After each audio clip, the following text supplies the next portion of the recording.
L'intérêt pour le structuralisme, d'abord, il faut dire qu'il est venu en fait comme une surprise et que ce dont moi je partais, c'était ce qui s'est appelé en fait le post-structuralisme, c'est-à-dire ou la postmodernité, dont une des figures caractéristiques, c'est la déconstruction de Jacques Derrida, peut-être la plus éminemment illustrative de cette attitude, c'est-à-dire justement une attitude hyper critique, effectivement.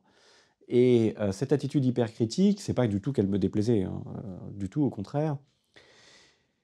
Mais, disons, à elle s'opposaient, comme on en a d'ailleurs déjà dit quelques mots, mais enfin, à elle s'opposaient des formes de retour, le retour au sujet, le retour à l'autorité, le retour à la pensée politique traditionnelle, etc. Et donc, dans ce contexte, bon, bah, moi, mon point de départ, c'était les pensées, disons, postmodernes, alors, en particulier Deleuze. Alors là, il y a eu une surprise. C'est qu'en lisant les notes de bas de page de Deleuze, je découvre que finalement, Deleuze a d'abord fait des références au structuralisme. Quand je lis les textes structuralistes, je suis frappé par le fait que ça ne ressemble pas du tout à ce qu'on dit du structuralisme. Donc ça attise effectivement ma curiosité. Et surtout, je suis frappé du fait qu'il y a une totale continuité entre ce qu'on s'est appelé structuralisme et le post-structuralisme. Et alors, d'où la bizarrerie, c'est-à-dire que quand je commence à travailler sur le structuralisme, il faut bien voir que c'est quelque chose qui est très mal vu à tous égards. C'est comme dans la blague du chaudron de Freud, où c'est cette histoire où on a prêté un chaudron à son voisin, le voisin revient, enfin pas le voisin dépose un chaudron devant la porte. Quand la personne rentre chez elle, elle voit ce chaudron tout cabossé. Donc elle va voir son voisin, elle lui dit « Mais enfin c'est scandaleux, je vous ai prêté un beau chaudron et vous me rendez ça ». La réponse c'est premièrement, vous ne m'avez jamais prêté de chaudron, le chaudron n'existe pas. Deuxièmement, en fait, quand vous l'avez prêté, il était déjà troué. Et troisièmement, je vous l'ai rendu en parfait état. Bon, ben, l'attitude par rapport au structuralisme était à peu près celle-ci. C'est-à-dire, premièrement, le structuralisme n'a jamais existé. C'est un concept vide. D'ailleurs, tous ces mots en isme, on sait bien ce que ça vaut. La seule chose qui existe, c'est des auteurs. C'était quand même un des problèmes du structuralisme de questionner la notion d'auteur. Deuxièmement, c'était faux. Tout était faux de toute manière. Il faut savoir. Et troisièmement, c'est très dangereux, en fait. Parce que si les gens se rendent compte qu'il y a quand même des contenus dedans. Bon. Donc c'était ça, en fait, l'histoire. Et donc moi, j'ai parié que ça a eu lieu. Quelque chose a eu lieu. Quelque chose de collectif et d'ambigu. C'est-à-dire quelque chose qui dépasse les œuvres, les livres et les auteurs, et en même temps quelque chose qui se dépasse lui-même, puisque manifestement, une des caractéristiques du structuralisme, c'est que chacune des grandes figures de ce soi-disant mouvement, c'est pour ça que j'ai envie non seulement de mettre des guillemets, mais de mettre des guillemets aux guillemets, quoi. On a envie de dire, justement, c'est parce que ça a été nommé qu'en fait, quelque part aussi, ça existe, et ça apporte énormément. Donc la question du statut des mouvements en philosophie importe beaucoup. Existentialisme, structuralisme, postmodernisme, aujourd'hui réalisme spéculatif, etc. Ça compte, moi je tiens à ça. Donc, un, ça déborde des auteurs, des œuvres, etc. Et deux, ce qui les caractérise, c'est que chacune des grandes figures, en fait, a récusé l'appellation structuraliste quasiment immédiatement. Foucault écrit un livre qui s'appelle Les mots et les choses, qui est un chef-d'œuvre du structuralisme, lui-même structuraliste, et après il dit dans un entretien « Je traite de menteur éhonté quiconque ose dire que je suis structuraliste comme Piaget ». Puis on ouvre Les mots et les choses, il y a une phrase qui est « Le structuralisme et la conscience critique du savoir moderne ». Donc, le structuralisme est une position éminente. Tout le livre est orienté pour expliquer qu'en fait, l'actualité de la pensée aujourd'hui, c'est le structuralisme, c'est-à-dire Lévi-Strauss, Lacan et ce qu'il appelle la théorie pure du langage. Mais il est obligé de dire un an après, tout de suite, quasiment, très vite, que il défie presque. Bon.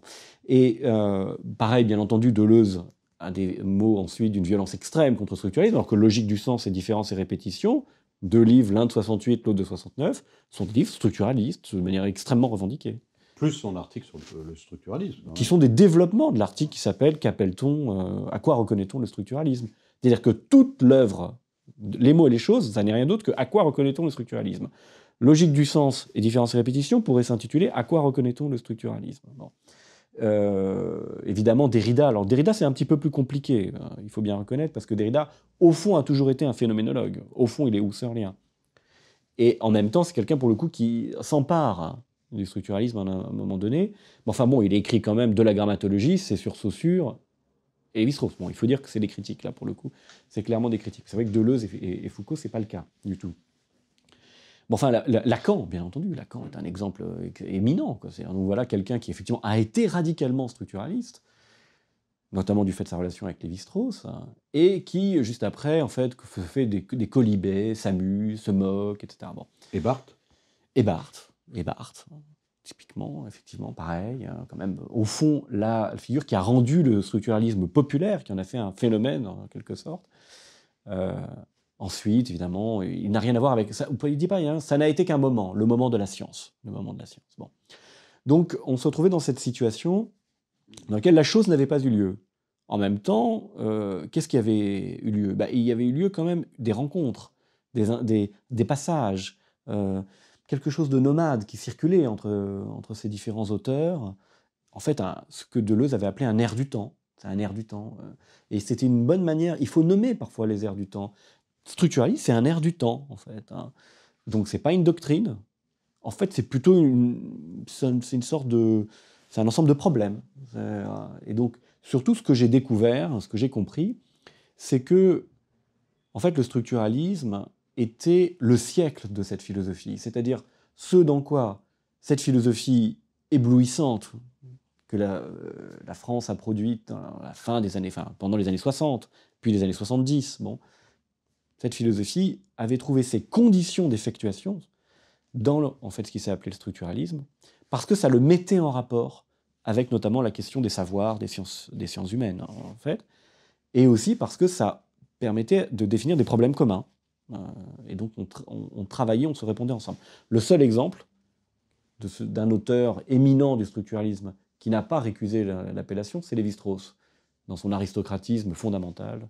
C'est-à-dire qu'il était, il est vrai, le structuralisme. Enfin, au fond, c'était lui, en vérité, le structuralisme. Mais comment vous expliquez que vous êtes un des seuls à avoir réinvesti de manière quasi exhaustive l'héritage structuraliste?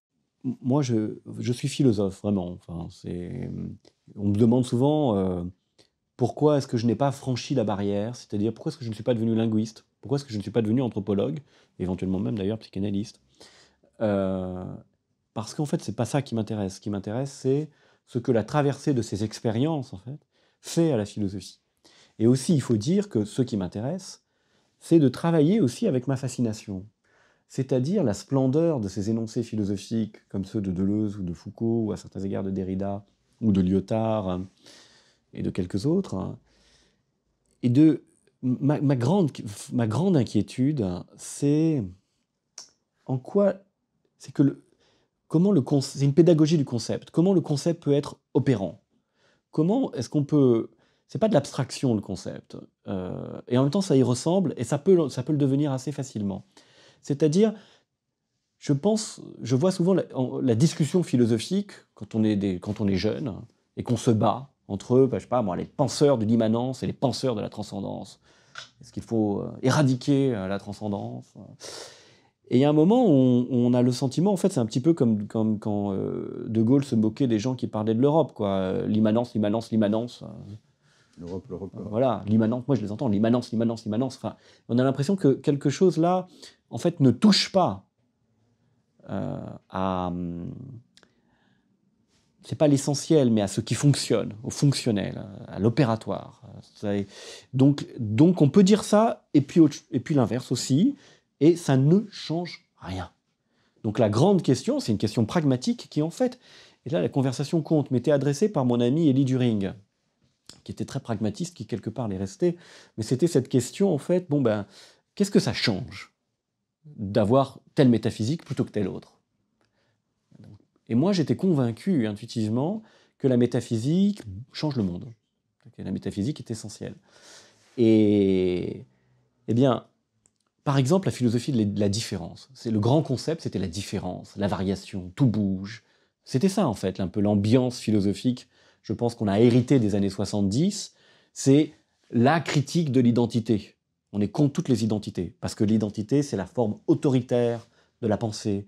Donc on est en faveur de ce qui varie, de ce qui bouge, de ce qui n'est pas identifiable, de ce qui n'est pas reconnaissable, de ce qui est toujours à chaque fois un petit peu différent de lui-même, hein. Donc de ce qui fuit. La différence et la dissémination, Voilà. en gros. Donc une pensée en fait de la variation, hein.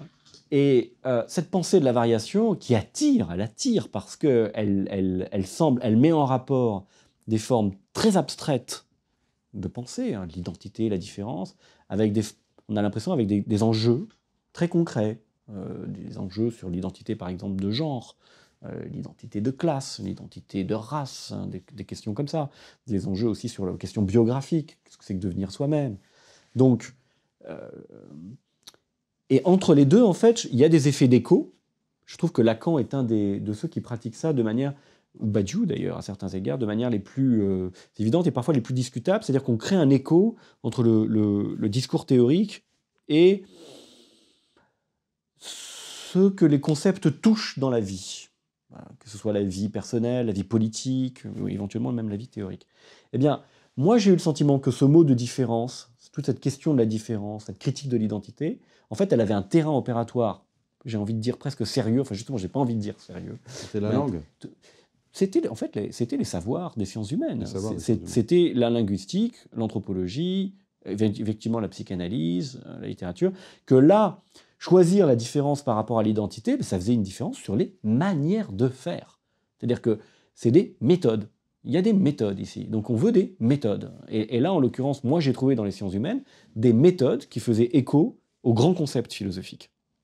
Donc c'est pour ça, en fait, que je me suis intéressé de plus près aux sciences humaines, et je me suis posé une question très simple, c'est qu'est-ce que ça change à leur manière de travailler, à leur manière d'aborder leurs problèmes, qu'il s'agisse de linguistes, d'anthropologues, etc., que de se poser des questions philosophiques, ou que je leur dise, mais vous savez quoi, vous êtes en train d'inventer un nouveau régime, en fait, de l'identité, vous êtes en train de découvrir une nouvelle ontologie. Est-ce que ça a un effet quelconque, ou est-ce que c'est susceptible, au moins, est-ce que c'est pertinent pour un effet, même si cet effet ne s'actualise pas, parce qu'au moins, virtuellement, en fait, c'est pertinent. Et donc là, évidemment, c'était... Vous savez, Foucault a écrit un article sur Deleuze, très très beau, quand Deleuze a écrit ses premiers livres, Logique du sens et différence et répétition, qui s'appelle Theatrum Philosophicum, qui se termine par une phrase célèbre dont Deleuze disait lui-même que probablement Foucault l'avait prononcée de manière ironique, parce que la phrase était « Un jour, peut-être, le siècle sera deleuzien ». Beaucoup de gens ont pris ça comme une sorte d'hommage, comme si le XXe siècle serait qualifié comme le siècle de Deleuze, comme le XVIIe et le siècle de Descartes. Bon. Or, c'est pas du tout ce que voulait dire Foucault. Ce que voulait dire Foucault, c'est, si on relit la citation, c'est le discours de Deleuze a l'air d'un discours extrêmement métaphysique, avec une splendeur propre d'ailleurs, c'est étonnant la splendeur de ce niveau de la métaphysique même, comme si on n'avait pas besoin de consommer autre chose que de la métaphysique, ce qui est assez extraordinaire. Mais un jour, dit-il, ça s'inscrira en lettres de feu dans les sciences, dans les arts, dans les lettres, dans la politique. Autrement dit, la question c'était le siècle au sens du séculier, par opposition au régulier, le clergé séculier, par opposition au clergé régulier, le siècle au sens du temporel, par opposition au céleste en fait, hein. Eh bien, le siècle de la philosophie française, c'est le structuralisme. C'est-à-dire, c'est là où la métaphysique transforme, ou s'inscrit en lettres de feu dans la chair du monde. C'est-à-dire, transforme les pratiques, les manières de faire, en particulier dans les sciences. C'est là où c'est le plus clair, parce que dans les sciences, au moins, on peut voir. La science n'est pas plus vraie, mais ça permet d'être plus précis parfois. En tout cas, c'est un régime de précision qui est peut-être plus accessible, plus facile à fixer. Alors, pour être très pédagogique, est-ce qu'on peut prendre comme exemple, puisque je parlais de Saussure tout à l'heure et que c'est l'objet de votre livre, de votre thèse qui est consacrée à Saussure, est-ce qu'on peut prendre l'exemple de la linguistique structurale, donc du comparatisme, pour expliquer en quoi la connaissance de cette linguistique nous aide ou nous permet de rebondir, par exemple, sur la notion de système et donc de produire des effets philosophiques, si j'ai bien compris, nouveaux. Et c'est là où on rejoint ce que vous appelez par ailleurs peut-être le pari constructif qui est le vôtre, en opposition au pari déconstructif de Derrida, pour ne citer que lui. Alors, prenons l'exemple de Saussure, de la linguistique structurale. Oui, c'est un excellent exemple, ça marche très bien, parce que là, on voit, effectivement, on a traditionnellement opposé, ou plutôt on a compris la linguistique structurale, ou l'introduction des méthodes structurales en linguistique, par l'opposition entre le système et l'histoire. Donc l'idée, c'est que jusqu'à présent, les linguistes auraient fait, notamment les linguistes du 19e siècle, auraient fait l'histoire, notamment étymologique, des mots, et auraient abordé les phénomènes du langage du point de vue de leur histoire. C'est-à-dire, pour comprendre scientifiquement la langue que l'on parle, il faudrait la traiter comme le résultat d'une histoire. En fait, c'est le résultat d'une découverte, qui est la découverte comparatiste, qui est faite au tournant du 18e et du 19e siècle, au tout début du 19e siècle en vérité, par un certain Bopp, qui est le grand fondateur de la grammaire comparée, parce qu'à un moment, on a découvert l'analogie entre le sanskrit, la langue de l'Inde ancienne, et les langues européennes, notamment donc les langues latines, mais aussi les langues germaniques. Et donc ce qu'on a vu, c'est qu'il y avait des analogies qui ne pouvaient s'expliquer que par le fait que ces langues dérivent de la même langue, qu'on a donc appelée en français en tout cas l'indo-européen. Bon. Et c'est une découverte extraordinaire, il faut bien reconnaître que c'est une beauté quand on pense que ça veut dire, parce qu'on n'a aucun document sur cette langue. On parle d'une langue qui a disparu peut-être au 6e millénaire, avant Jésus-Christ, enfin, où il y a 5-6 000 ans, peut-être 7, peut-être 5, je ne sais pas. Donc, on n'a aucun document, mais on peut reconstruire le système, justement, ce qu'on peut appeler le système d'une langue dont on n'a plus aucun document. Donc c'est une figure de l'histoire extraordinaire, parce que c'est l'histoire reconstructive. Et elle n'est pas du tout spéculative ou proprement philosophique. Il y a une dimension véritablement empirique dans ce travail. C'est-à-dire que la comparaison entre des langues présentes permet de remonter le temps, en fait, en quelque sorte. Bon. Et ça, c'est vrai que c'est le 19e siècle. Et c'est vrai qu'au 19e siècle, aborder quelque chose scientifiquement, c'est le traiter comme le résultat d'une histoire. Pourquoi ? Parce que la langue que je parle, j'ai l'impression qu'elle est un instrument pour produire des significations, pour communiquer, pour faire ce qu'on veut, un instrument. Si on me dit que cette langue, en fait, elle change sans que je me rende compte, par le moyen même de l'usage que j'en fais, on voit bien que quelque chose m'échappe, c'est-à-dire que ce que je considère comme un instrument a en fait une objectivité solide, plus épaisse que celle d'un simple instrument. Mon instrument, il vit tout seul, il se déplace tout seul. C'est comme dans Alice au Pays des Merveilles, Lewis Carroll, qui raconte effectivement que on joue au cricket, mais avec des battes qui sont en fait des flamants roses, donc ils vivent en fait, ils se déplacent. Bon, c'est le grand modèle évolutionniste, tout ça. Ça, c'est l'évolutionnisme. Donc la forme dans laquelle les sciences humaines se sont construites au XIXe siècle fondamentalement, c'est l'évolutionnisme, et pas que les sciences humaines. C'est un rapport à l'être tout entier. Tout ce qui existe, en tant qu'il existe, est un fait historique, est le résultat d'une histoire. On a compris le structuralisme comme une manière d'interrompre ça, et de dire, non, une langue, par exemple, ça n'est pas que le résultat d'une histoire, une langue, c'est un système synchronique, par opposition à diachronique, donc dans lequel les différents éléments doivent être traités ensemble, d'un coup. D'où un problème, puisqu'on ne peut pas apprendre une langue bout à bout, puisque par définition, il faut l'apprendre tout en même temps, donc quelque chose va être donné d'un coup. Donc ça, c'est la notion de synchronie. Et on a dit, voilà, de synchronie. De synchronie, et on a dit, bon ben voilà, ce que Saussure aurait découvert, comme si c'était une découverte très compliquée à faire, c'est qu'il faut traiter la langue comme un système. Bon, mais c'est tout à fait faux, si on regarde les choses. Bon, s'il avait découvert ça, ce ne serait pas une grande découverte, parce que ça, quand même, les traditions grammaticales sont très très très anciennes, elles datent de l'Antiquité, en Inde. Donc ce qu'il a découvert, c'est pas ça, c'est qu'on pouvait justement et qu'on devait utiliser le concept de système pour penser l'historicité des langues. C'est-à-dire qu'il n'y a pas de contradiction entre le fait qu'une langue ait une structure et le fait qu'elle varie. C'est même parce qu'elle a une structure qu'elle varie, en fait. Exemple, c'est parce que justement la langue est un système qu'on ne maîtrise pas ce que l'on dit. C'est-à-dire que ce que je dis ici, si je veux transformer une langue, et c'est vrai en vérité, je crois, de l'ensemble des phénomènes humains, c'est un problème politique, si vous voulez faire une transformation d'une langue, vous voulez inventer un nouveau mot, en vérité, ce que ce mot va devenir dans la langue dépend de son environnement linguistique, c'est-à-dire des autres mots. Il est important de maintenir les différences. Bon. Et si on ne les maintient pas, eh bien effectivement, en fait, ce mot va varier. Alors l'exemple typique, c'est on a une grande latitude de prononciation. Par exemple, en français, on peut rouler les R.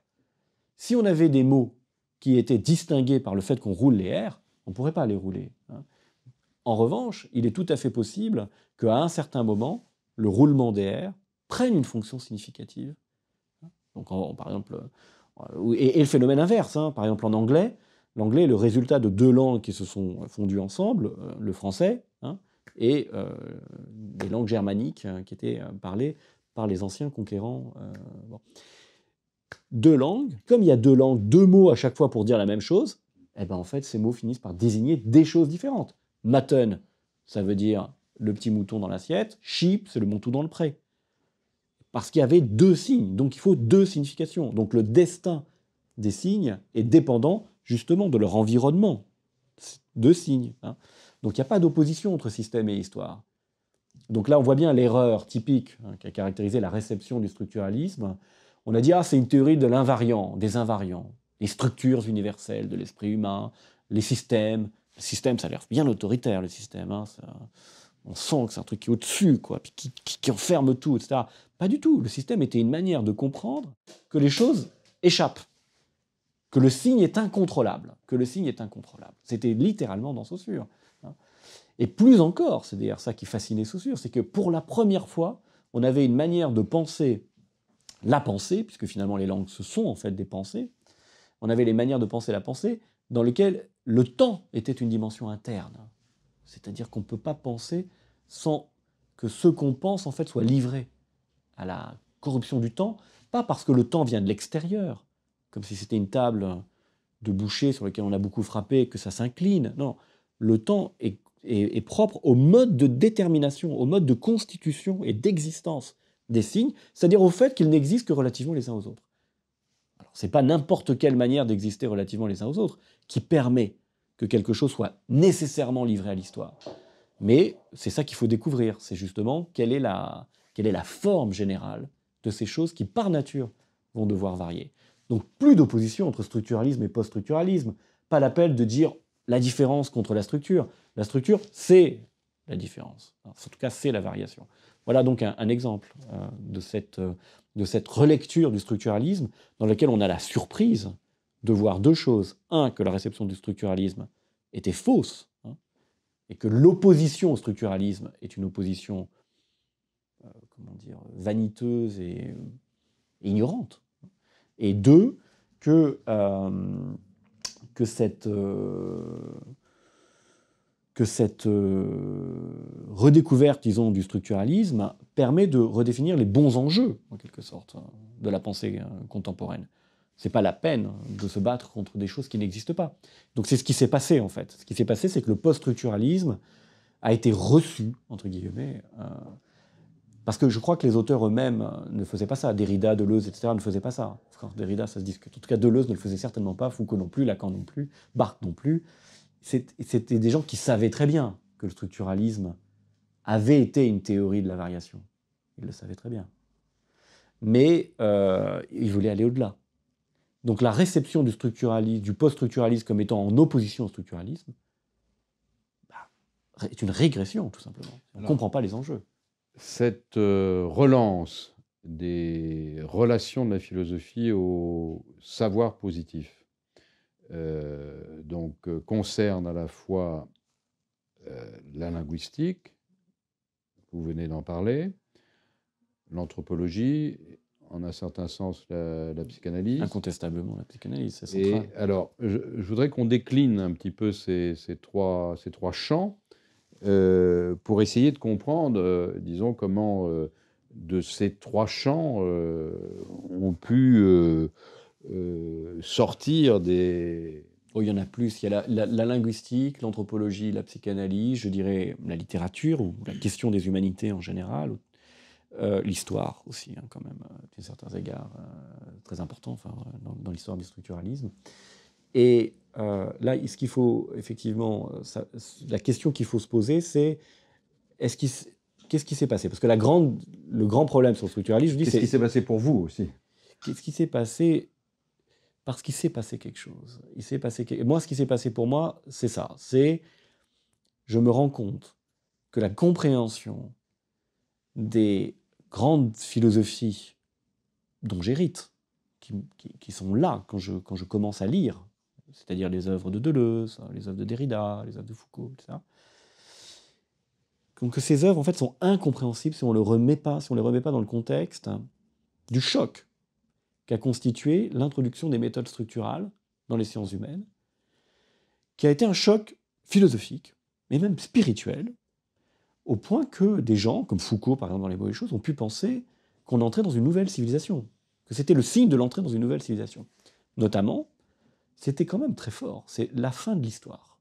Littéralement, pas la fin de l'histoire au sens des rotomontades de Fukuyama. Non, la fin de l'histoire au sens, la fin du paradigme de l'histoire pour appréhender les choses en général, les sociétés humaines en particulier.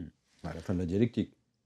La fin d'une certaine dialectique, parce qu'en fait, on a redéfini. Ils ont tous, justement, ce qui est étonnant, c'est qu'ils ont tous redéfini la dialectique. C'est un point un peu technique sur lequel on peut revenir, mais c'était la grande pensée du 19e siècle. Tout est historique.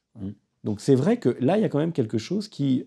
et tout est historique se voulait une thèse critique, c'est-à-dire toute chose est passagère, toute chose peut être datée, la finitude ronge tout ce qui existe, etc. Donc il y avait cette... Et ça, c'est quand même extraordinaire, hein, donc, cet événement. Bon. Et il y en a d'autres, des dimensions enfin, de ce choc philosophique et spirituel qui a constitué le structuralisme. Sauf qu'il faut se demander, l'objection, c'est, premièrement, en fait, il n'est rien arrivé, tout simplement parce que il y a des gens qui ont fait des choses en linguistique, des gens qui ont fait des choses en anthropologie, des gens qui ont fait des choses en psychanalyse, en histoire, etc., mais ils n'ont pas du tout fait la même chose. Ce sont des entreprises à chaque fois différentes. Donc la chose qu'il fallait se demander, c'est est-ce qu'il y a quelque chose qui passe de l'un à l'autre ? Et au niveau des pratiques, j'insiste, au niveau des manières de faire. Et en quoi ces manières de faire sont liées à ce choc philosophique ? Sinon, ce choc philosophique est un pur malentendu. Hein. C'est une projection, comme souvent les philosophes aiment le faire, quoi. Une sorte de... Comme Finkielkraut, c'est un peu comme BHL quand il dit que... je sais pas, Platon est totalitaire, enfin, pourquoi pas. Mais, c'est comme ça qu'il ne faut pas travailler, quoi, justement. Donc, qu'est-ce qui passe ? Alors là, il y a des noms propres. Linguistique, Saussure, Jacobson, on peut dire. Anthropologie, Lévi-Strauss, évidemment. Psychanalyse, Lacan. Humanité, littérature, Barthes. Hein. Histoire, on pourrait dire au fond Foucault, finalement. Donc il y a des noms propres à chaque fois. Donc il faut aller voir dans ces noms propres comment ça marche, en fait. Et qu'est-ce qu'on se prend, et qu'est-ce que ça fait comme effet. Donc, bon, si on doit les décliner les unes après les autres, donc on a parlé de la linguistique, pour l'anthropologie, c'est-à-dire pour Lévi-Strauss, la question était de savoir pourquoi l'introduction donc de méthodes structurales est utile pour résoudre des problèmes précis. Parce que moi, ce qui me plaît, ce qui me réjouit même, je dois dire, c'est un point de jouissance intellectuelle, ce qui me plaît, c'est que d'immenses questions philosophiques se posent et même se résolvent, à certains égards, dans des toutes petites questions minuscules qu'on ne voit pas. Donc par exemple, que l'invention de la grammaire comparée par Bob, c'est-à-dire où la question de la voyelle A en indo-européen selon Saussure, que là se joue au fond la grande phrase de Nietzsche, la grande idée de Nietzsche sur l'idée que l'être est devenir. En fait, c'est là que ça se joue. C'est-à-dire que si on peut montrer qu'une voyelle est un être, est l'être qu'elle est, c'est-à-dire qu'il y a des voyelles, il y a la voyelle A dans notre langue, parce que cette voyelle va prendre des métamorphoses telles que en fait, vous le retrouvez comme un O en allemand, comme un I en sanskrit, comme un etc. Donc, en fait, apparemment pas la même. Et pourtant, quand même, c'est la même, en fait. Donc, c'est toute une théorie des métamorphoses. En fait, le structuralisme, enfin, en tout cas la grammaire comparée déjà, est une théorie des métamorphoses absolument magnifique. Donc, c'est une vision métamorphique du monde, quoi. Et moi, je suis convaincu que quelqu'un comme Nietzsche, qui écrit à la fin de la grande période comparatiste, qui est un comparatiste, c'est un philologue. Il fait de l'allemand, il fait de l'histoire des langues anciennes. C'est un philologue, hein, donc c'est ça le lieu. Ben, il est inspiré par ça. Il gratte les textes pour trouver des variantes. Hein. C'est ça son truc. Et donc, ce sens selon lequel, derrière, il n'y a que des masques derrière des masques, etc., c'est la grammaire comparée. Et donc, la petite voyelle A, c'est elle qui supporte, en fait, en quelque sorte, l'ensemble de la validité pas conceptuelle, mais la validité empirique, c'est-à-dire au fond de l'opération de la pensée nietzschéenne. Donc ça Est-ce que vous pourriez parler de métamorphose des formes symboliques? Mais c'est ça la pensée symbolique. Un signe, c'est quelque chose qui aurait une autre forme dans un autre contexte. C'est-à-dire, un signe, c'est quelque chose qui se définit dans un système, c'est vrai, mais qu'est-ce que c'est que le système, ou comment on découvre le système? On découvre le système parce que, en fait, on voit que la transformation de cet être dans un autre contexte est accompagnée par une transformation symétrique d'un autre aspect. Ce sont des corrélations entre des variations. Alors, passons à l'anthropologie, par exemple l'anthropologie des mythes. Dans l'anthropologie des mythes, c'est extrêmement visible. C'est-à-dire que les mythes, on sait bien, il y a plein de variantes. Alors là, c'est typique. Si vous êtes un penseur de l'identité, justement, vous vous dites, bon, bah, ça veut dire en fait qu'il y a une sorte de modèle, de type, et puis il y a des variantes à la marge, mais il y aurait une sorte de noyau, de cœur nucléaire dans lequel en fait on aurait l'infrastructure. Ce que Lévi-Strauss a inventé parce qu'il était inspiré par la linguistique de Jacobson, qu'il a découverte à New York en 1943, un peu par hasard finalement, par les hasards de la guerre. Ce qu'il a découvert en fait, c'est que justement, eh bien, en fait, on peut traiter directement les variantes sans supposer un type supérieur. Pourquoi? Parce que, par exemple, tel animal apparaît comme un porc-épic dans le mythe, et puis il apparaît comme un oiseau dans une variante à côté. Mais dans le mythe de cette autre population, ce qui apparaissait comme un garçon est en fait devenu une fille. Et ce qui en fait se passait en haut, maintenant se passe en bas. Et puis, ce qui impliquait en fait des relations d'alliance deviennent des relations de filiation. Donc il y a une série de corrélations entre des variations, à tel point qu'on peut dire c'est le même. C'est le même, non pas parce qu'on peut repérer des éléments qui se répètent, c'est le même parce que ça varie systématiquement. C'est parce que ça varie que c'est le même. Ça co-varie. Donc ça, c'est une découverte extraordinaire. C'est ça l'identité structurale. C'est une identité qui justement est à ras, à même la variation. On n'a pas besoin de rajouter l'identité au-dessus. Il suffit en fait d'une certaine forme d'ordre entre les variations. Donc ça, c'est un premier niveau. Au fond, si on disait que ça, effectivement, on voit bien que cette idée de système, ça veut dire qu'il n'y a pas de vrai changement, puisqu'il n'y a que des variantes. Bon. Et ce qui est magnifique, c'est qu'au fond, ce que ces gens veulent penser, c'est justement un changement plus radical que celui que vous voyez. C'est-à-dire, on a l'impression que le monde change tout le temps. Je pense souvent à la politique pour ça. C'est-à-dire, on voit, bon, on fait des lois, on change des trucs, etc. Mais ce que le structuralisme apporte, c'est la question de la mutation structurale. C'est-à-dire, il ne suffit pas de remplacer un élément dans une position par un autre élément. Il faut changer le système des positions. C'est ça, en fait, la variation. Et c'est vrai dans la vie. Ça, on le sait bien. Je veux dire, c'est ça où la psychanalyse intervient. Dans la vie, il y a de la répétition. Tout le monde sait qu'on se retrouve dans les mêmes situations, on refait les mêmes bêtises, on réépouse les mêmes gens. Elle avait l'air tellement différente de la précédente. Et en fait, en réalité, c'était la même. Donc là, c'est pareil, il y a de la variation et de la répétition. C'est que la variation, en fait, doit être une variation structurale. C'est vraiment une théorie de la révolution, le structuralisme. C'est-à-dire, où doit se situer la variation pour qu'il y ait variation? Ça, c'est un instrument de diagnostic. Et c'est tout à fait ce que fait Foucault dans ses livres.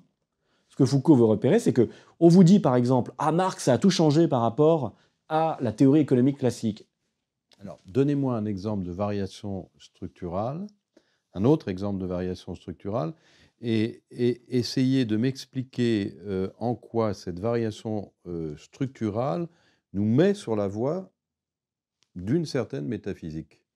Alors, les enjeux métaphysiques de la relecture du structuralisme que je propose sont, au fond, assez simples. Ça consiste à dépasser le platonisme, mais bien. C'est-à-dire dépasser le platonisme, ça n'est pas dire « youplélé, c'est super, laissons partir les variations ». C'est dire on a une théorie de l'idéalité des choses, c'est-à-dire du fait qu'une chose ne se réduit pas à ce à quoi elle ressemble. Donc on a une théorie de l'idéalité des choses qui fait que c'est parce que les choses ont une vérité au-delà, si on veut, de leurs apparences, qu'elles varient. Donc que la variation fonde la réalité des choses. Donc, exemple, dans le mythe, ou même dans la langue, l'existence de la voyelle A, c'est sa position dans le système de la langue, le système des voyelles en indo-européenne. Et le fait que justement cette voyelle devienne un son qui n'est pas du tout le même que le A que je prononce, ça veut dire qu'on passe d'une apparence à une autre apparence. Et si vous voulez, la réalité de l'être qu'est la voyelle A tient au fait que ça se transforme. Si ça ne se transformait pas, il n'y aurait pas de réalité. Donc autrement dit, c'est une théorie, c'est un platonisme, je dis toujours, c'est un platonisme de la variation. C'est-à-dire la réalité est dans la variation. Ce n'est pas que la variation est quelque chose comme ça de supplémentaire ou de contingent ou de rigolo. C'est quelque chose qui est constitutif de l'idéalité même des choses. Donc ça, métaphysiquement, c'est compliqué, parce que traditionnellement, la métaphysique s'est construite, notamment la philosophie, s'est construite avec l'idée que la vérité suppose l'invariant, sur le modèle de la géométrie. C'est-à-dire, vous avez des triangles qui sont très différents les uns des autres, mais il y a le triangle. Et c'est ça qui fait qu'il y a une vérité des triangles, parce que, et comment je sais qu'il y a le triangle, c'est que le triangle, il n'est réductible à aucune réalisation empirique d'un triangle. Donc ça, on le sait quand on est à l'école, nos profs de maths nous le disent, ils dessinent un triangle ou un cercle, et ils nous disent, bon, c'est pas un vrai triangle, parce qu'aucune ligne droite ne peut exister dans la réalité physique. Donc, il n'y en a pas. Et pourtant, c'est parce qu'il y a le triangle, n'est-ce pas? Donc c'est l'identité pure de tous les triangles qui fondent la réalité de la chose. Bon. Donc ça, c'est le platonisme, finalement, mais c'est très très important, le platonisme. Et donc, ce que le structuralisme apporte quand même, c'est vrai, c'est que c'est considérable, hein, c'est de pouvoir penser la variation comme étant justement ce mécanisme de décollement, en fait, entre ce qui apparaît et ce qui existe véritablement. Alors, il y en a d'autres des enjeux. Un autre enjeu, ça veut dire bien évidemment que c'est la question du... Bon, il y a la question du sujet, c'est-à-dire qu'est-ce que ça veut dire. Enfin, si ce sont les systèmes par eux-mêmes, en quelque sorte, qui varient, le sujet de l'histoire n'a pas du tout la même fonction. C'est pas ça qui est déterminant. Ce qui est déterminant, ça n'est pas d'imposer ses objectifs idéaux au monde tel qu'il est. Ce qui est pertinent, c'est de trouver les points de mutation structurale disponibles dans la situation dans laquelle nous sommes. Donc, ce sont une autre manière aussi de penser l'action. Donc il y en a plusieurs, des enjeux métaphysiques. Mais ce qu'il faut quand même toujours tenir, c'est que il ne faut pas aller trop vite à la métaphysique. C'est-à-dire... ce qui me gêne, ce qui me gêne, c'est la gratuité, en fait, d'une certaine forme de métaphysique. C'est-à-dire, au fond, que l'univers soit fini ou infini, que l'âme humaine soit libre ou pas libre, encore une fois, pourquoi ça importe? Et donc, il faut créer des sortes d'observatoires ou de tests critiques pour des métaphysiques. Il faut faire une métaphysique positive. C'est une phrase de Bergson que j'aime beaucoup. Il l'appelait une métaphysique positive. Une métaphysique positive, ça veut dire effectivement qu'on se pose des questions sur ce que ça veut dire exister, sur ce que ça veut dire être continu, discontinu, le même ou un autre, la question du temps, donc les questions philosophiques comme ça traditionnelles, mais c'est des questions qui ne viennent pas, disons, ni avant l'expérience des sciences, de la vie, etc., ni après. C'est ni une question d'interprétation du monde, ni une question de fondation du monde. Ça consiste à faire marcher le monde. C'est-à-dire on a besoin de la métaphysique pour vivre. Quand on est un savant, quand on est un homme politique, quand on est un artiste, quand on est un militant, quand on est un pauvre névrosé ou un grand psychotique, on a besoin de la métaphysique. C'est ça, moi, c'est la seule chose qui m'intéresse. Donc tout mon travail sur le structuralisme, c'est montrer ça. C'est montrer que cette métaphysique opère dans le détail. Hein. Alors bon, maintenant pour revenir à cette question en anthropologie, cette histoire de la métaphysique, pourquoi il y a de la métaphysique en anthropologie? Bon, d'abord parce que je le dis, au fond, c'est quand même étonnant. Enfin, ce que dit Lévi-Strauss, c'est que, au fond, nos expériences culturelles, disons, Les formes culturelles sont des signes. Donc ça a beaucoup frappé les contemporains du structuralisme dans les années 60, 70. C'est ce qu'on appelait le paradigme linguistique. C'est tout traité comme un langage. Donc on a compris ça comme s'il s'agissait de dire tout parle. Ça blablate de partout. En un sens, par exemple, quand je m'habille, la manière dont je m'habille est censée avoir une signification. C'est censé dire que je suis un bourgeois, un petit bourgeois, mais quand même qui fait un peu attention, mais pas trop non plus. Enfin bon, donc c'est comme ça qu'on a interprété. C'est-à-dire, enfin, on a interprété le structuralisme comme quelque chose qui permettrait de déchiffrer le monde.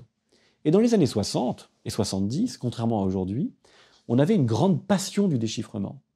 Ce sont les années de la passion du déchiffrement. Et donc le structuralisme était dans l'esprit d'époque. Or, c'était quand même une relative erreur, parce que moi, ce que j'ai découvert, et c'est la deuxième grande découverte que j'ai fait du structuralisme, la première, c'est de dire, vous savez quoi, le structuralisme est une théorie du changement, même plus que ça, une métaphysique de la variation. Mais la deuxième, c'est de dire, vous savez, si on parle de signes, pour qu'une chose soit un signe, ne veut pas dire qu'il y a une réalité donnée quelque part, et qu'on lui attribue un certain nombre de fonctions, communiquer, donner des idées, exprimer une subjectivité, etc. Non, pas du tout. Un signe, c'est justement une réalité d'un certain genre. C'est pas une réalité qui, en plus, a une signification. C'est quelque chose qui est constitué de telle sorte que il est en fait double, au minimum double. Il est toujours sur plusieurs plans à la fois. Alors dans la langue, là encore, la langue est merveilleusement claire sur ce plan-là. C'est-à-dire, c'est la grande découverte de Saussure. En fait, c'est mon choc. J'ai eu deux chocs de départ. Le premier, c'est un chapitre du cours de linguistique générale qui s'appelle « Mutabilité et immutabilité du signe », où Saussure nous dit « la langue, elle est de masse et dans le temps ». Moi, je me suis dit « bon, attendez, Deleuze, il m'a dit qu'il était, lui, anti-structuraliste, parce que justement, il voulait penser la masse et le devenir. Et voilà, le structuraliste qui me dit, en fait, que la langue, c'est-à-dire le système en tant que tel, il est de masse, et bon, ça, c'est un problème. Et la deuxième grande découverte que j'ai faite avec Saussure, c'est quand Saussure dit, en fait, les sons de la langue n'existent pas. Personne n'entend, plus exactement, personne n'entend des sons auxquels on ajouterait ensuite une signification. Pourquoi ? Parce que si on enregistre, en fait, la bande sonore, là, en fait, on n'a pas les unités discontinues que nous entendons. C'est complètement continu. Si on prend des courbes de fréquence, c'est complètement continu. Si on observe les mouvements de ma gorge, ils sont complètement continus. C'est-à-dire qu'on n'a même pas les articulations que nous entendons, elles ne sont pas dans le signal physique. Alors où elles sont ? Parce qu'on les entend quand même, elles sont pas... On ne les délire pas. Où elles sont ? Eh bien, la thèse donc de Saussure, c'est de dire, eh bien, elles tiennent au fait qu'un certain nombre de variations continues font passer des seuils, non pas au niveau du son, il n'y a pas de seuil, c'est relativement continu, il y a des discontinuités dans le son, bien sûr, mais elles ne sont pas là où on les entend, nous. Donc, et en fait, certaines de ces variations en fait, ont une fonction en quelque sorte catastrophique, ça casse en fait un continu, parce qu'en fait, elles sont associées à une variation de signification. Par exemple, pain-bain. Et ça, on le sait, la remarque que Saussure nous dit, regardez, dans une langue étrangère, le problème n'est pas que vous ne comprenez pas ce que les gens disent. Le problème, c'est que vous n'entendez pas ce qu'ils disent. Essayez de répéter un nom propre en chinois pour quelqu'un qui n'a jamais parlé la langue. Moi, je m'appelle Maniglier. Quand j'étais en Angleterre, c'était très compliqué pour eux d'entendre les sons. Donc le problème d'une langue, c'est d'apprendre à entendre. C'est de devenir sensible aux variations auxquelles les gens de ce monde sont sensibles. Donc le signe est intégralement un être sensible. C'est vrai pour le son, et c'est vrai aussi pour le sens. C'est-à-dire que la distinction, par exemple, entre alimentaire et non alimentaire, n'existe pas pour les Français, pour les animaux, alors qu'elle existe pour les Anglais, mutton et sheep, pork et pig, etc. Donc c'est une question de sensibilité, c'est-à-dire c'est une organisation de la sensibilité, une langue. On vit dans la langue, on n'est pas en train d'utiliser la langue, on vit dedans. Bon.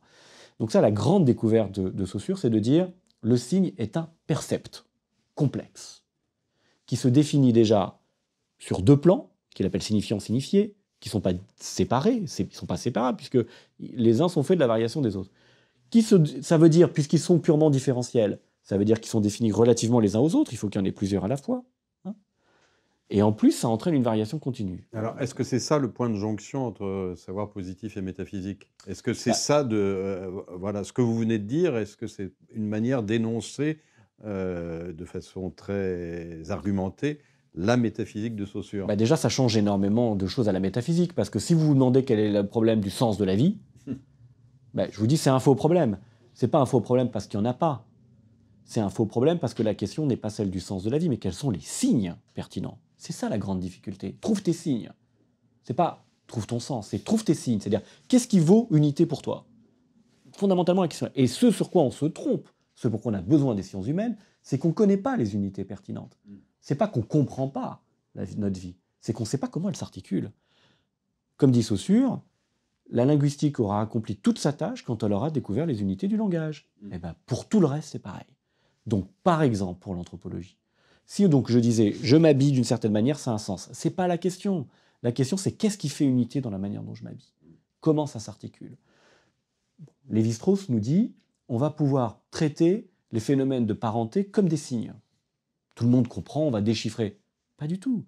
La question, c'est comment ça s'articule, la parenté. Pareil pour les mythes. Qu'est-ce qui est une unité? Qu'est-ce qui n'est pas une unité? Qu'est-ce qui est en fait identique dans une variation? Qu'est-ce qui est en fait vraiment différent? C'est pas évident du tout. C'est pas donné. Il y a une enquête à faire.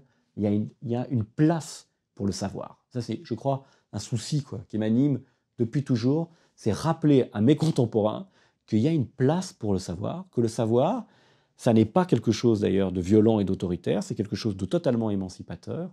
Et en même temps, c'est un savoir de la variation. Donc c'est tout à fait... je trouve que je devrais être un bon avocat du savoir. Tout le monde devrait trouver ça extrêmement tripant, en fait. Ça serait quoi la métaphysique de Lévi-Strauss? La métaphysique de Lévi-Strauss, c'est déjà, encore une fois, ça, c'est-à-dire, il le dit très clairement dans La pensée sauvage, il dit, grâce au structuralisme, en gros, on revient à un univers dans lequel il n'y a pas de séparation entre l'être et le sens. Pensez à Sartre devant son arbre. Il voit l'arbre, là, les racines, le boursouflure des racines, l'arbre explose d'être, mais d'être justement sans sens, dénué de sens. C'est ça l'expérience de l'effroi de l'en-soi. C'est là, c'est là, c'est là, et j'ai rien à dire, avec une sorte de souffle coupé, ça fait mal. On regarde le ciel étoilé, comme ça, et c'est sec, c'est muet, il ne se passe rien. Donc cette disjonction radicale de l'existence et de la signification. Donc l'existence est dans les choses, la signification me revient à moi, sujet. Oui, parce qu'il y a disjonction de la conscience et de l'ego. Exactement. Donc ça veut dire effectivement que dans ces conditions-là, qu'on peut appeler les conditions modernes, la métaphysique doit être un supplément, elle doit rapporter du sens.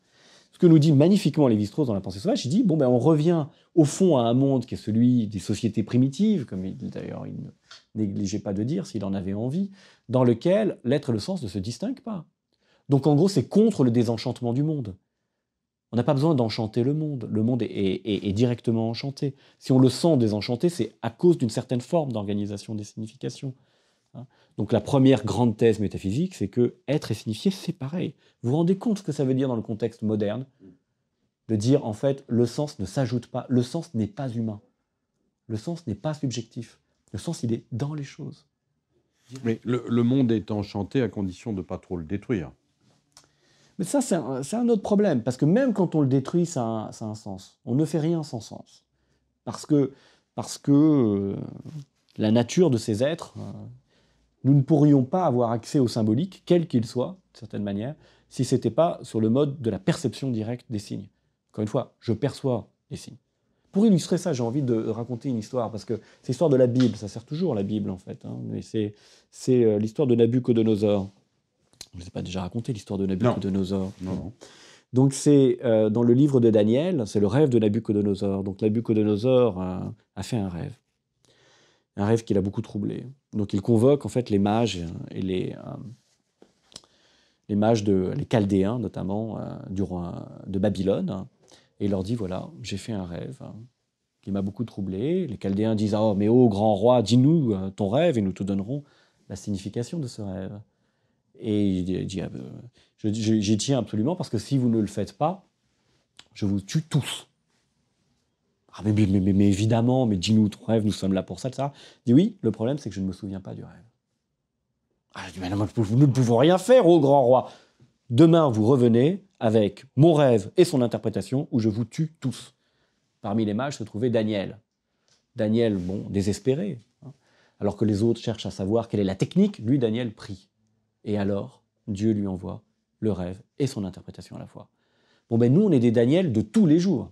De tous les jours. C'est-à-dire, encore une fois, par rapport à une langue étrangère, on arrive à la fois à inventer la perception et la signification, parce que c'est la même chose.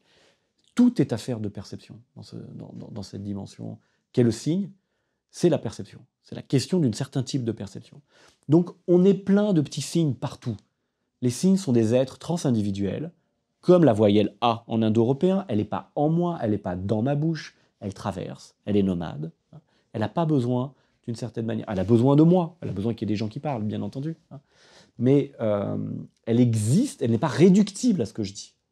Formidable, ça, quand même. Enfin, ça, c'est métaphysique, quoi. C'est-à-dire qu'il y a des êtres qu'on n'a pas prévus. Pour moi, c'est ça, fondamentalement. La philosophie, en général, c'est construire des thèses très improbables, en même temps, dont l'étayage est presque inévitable, les rend presque inévitables. La métaphysique, c'est ça. C'est nous faire voir des êtres qu'on n'avait pas vus du tout. Il faut les faire voir. C'est changer des intuitions extrêmement radicales qu'on a sur les choses les plus simples. C'est-à-dire être le même, être différent, être soi, être autre, exister, pas exister, être plusieurs, être un seul. Des choses très, très, très élémentaires. Et ça, c'est ce que le structuralisme a fait. Comment, après tout ce que vous venez d'énoncer sur la variation, la métaphysique et tous les acquis de cet héritage structuraliste, si je puis dire, comment on pense à nouveau frais l'histoire? Alors c'est très simple, il ne faut pas confondre l'événement et l'histoire. C'est-à-dire que ce que la modernité a fait, c'était d'enfermer entièrement la notion d'événement dans l'idée d'histoire. Or, ce contre quoi on s'oppose, c'est l'histoire comme une forme globale, c'est-à-dire l'idée selon laquelle il existe une sorte de frise virtuelle qui engloberait en quelque sorte l'ensemble de l'existence du Big Bang au Big Crunch, quoi. C'est une vision qui existe, et qui, du coup, fait de tout événement quelque chose comme une transformation historique. Or, ce qu'il s'agit de développer, c'est un concept d'événement non historique. Et pour que ça veut dire un événement non historique, ça veut dire un événement qui, quelque part, est capable de casser, en fait, l'histoire. Plus exactement, l'histoire est elle-même un événement. Les sociétés historiques sont une variante particulière. Il y en a d'autres, ce qui veut dire littéralement que l'histoire est un événement. À un certain moment, les sociétés, ou une partie du monde, est devenue historique. Ça veut dire donc qu'il nous faut une théorie du changement non historique. Donc c'est le grand malentendu, vous avez parfaitement raison sur le structuralisme, de dire, puisqu'ils sont contre l'histoire, alors ils sont pour l'invariant. Eh bien non, ils sont pour libérer une variation non historique. Celui qui a le mieux compris ça, c'est Deleuze. Foucault aussi, très bien. Mais Deleuze d'une manière extraordinaire, puisque, au fond, il nous a dit, voilà, on peut construire un concept d'événement pur, c'est-à-dire d'événements qui ne se confondent pas avec la transformation d'une situation. L'histoire, c'est ça. C'est un être change. Eh ben non, il y a des changements. C'est pas du tout pareil. Et ça, c'est de la métaphysique. C'est de la métaphysique qui ne peut être articulée que sur les concepts opératoires livrés par les sciences humaines dont j'ai parlé. Mais pour pouvoir dire il y a des événements en plus des choses qui se transforment, il faut avoir tout un appareil conceptuel très dur. Et dans cette optique, que deviennent les spectres de l'histoire? Alors, ceux de Marx, le califat. Alors attendez, il y a plusieurs califats. Oui, d'abord, bon. Les retours. D'abord, il faut dire, on ne dit pas qu'il n'y a pas d'histoire. On relativise l'histoire. On dit qu'il y a un certain nombre de conditions événementielles sous lesquelles l'histoire arrive. Premier point. Donc ça donne des instruments analytiques éventuellement pour l'histoire. Deuxièmement, on dit qu'il y a des mutations structurales et d'autres qui ne le sont pas. Donc on a des instruments pour traiter la question de l'histoire un petit peu différents. Et puis, en effet, moi, ce qui me frappe, en effet, c'est... il y a quand même des invariants. C'est-à-dire, il y a des spectres, en effet. C'est-à-dire, mais pas forcément des spectres que la conscience se représente, hein. Mais j'ai souvent pensé ça, en fait, j'ai pensé ça à propos de l'antisionisme. Je pense qu'il y a une identité structurale entre l'antisémitisme classique et l'antisionisme contemporain, en fait, hein. Et c'est une identité structurale, quoi. Donc, quand on dit que les antisionistes sont des antisémites, je pense que subjectivement, on a probablement tort à de nombreuses raisons, en fait, dans de nombreuses occasions. Il y a beaucoup de gens qui ne le sont pas, vraiment pas. Mais il y a une reconstruction de structure, c'est-à-dire, et c'est très frappant, c'est-à-dire que, par exemple, ou c'est plus clair encore dans le révisionnisme. Peut-être le révisionnisme, c'est très clair. Le révisionnisme est vraiment la reconstruction structurale de la structure de l'antisémitisme classique sur le point de sa défaite, c'est-à-dire l'extermination des Juifs est un mensonge des Juifs.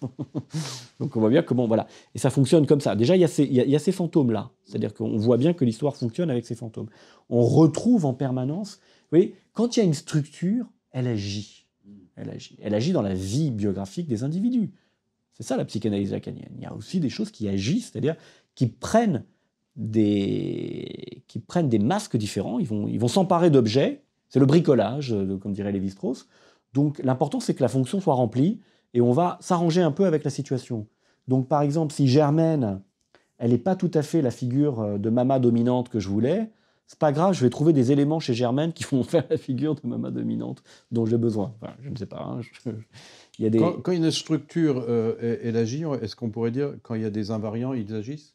Oui, c'est-à-dire ils prennent, c'est des variances en fait. Ce que ça veut dire, c'est des variantes. Ça veut dire qu'il y a des métamorphoses, il y a des invariants produisent Lévi-Strauss appelle des transformations, dans lesquelles effectivement il y a un passage. Alors, je sais pas, peut-être j'ai un exemple qui est beaucoup trop abstrait aussi, mais par exemple Foucault dans Les mots et les choses montre qu'en fait l'homme, la figure de l'homme comme objet de savoir pour les sciences humaines, dites humaines, dont il pense qu'elles ne sont pas le véritable cadre du savoir, il pense que l'homme, la notion d'homme, en fait, est une ombre, non pas de Dieu, comme dirait Nietzsche, mais une ombre du langage, c'est-à-dire de ce qu'était le langage à l'âge classique. Ça, c'est assez bon, je ne peux pas expliquer dans le détail, mais au fond, il y a des ombres partout. Comme Nietzsche disait, des ombres de Dieu, il y a des ombres. Donc, par exemple, la sexualité, c'est l'ombre du mariage dans la configuration juridique du droit bourgeois français du XIXe siècle. C'est-à-dire qu'on peut le dater assez précisément, c'est-à-dire dans les années 70, 1970.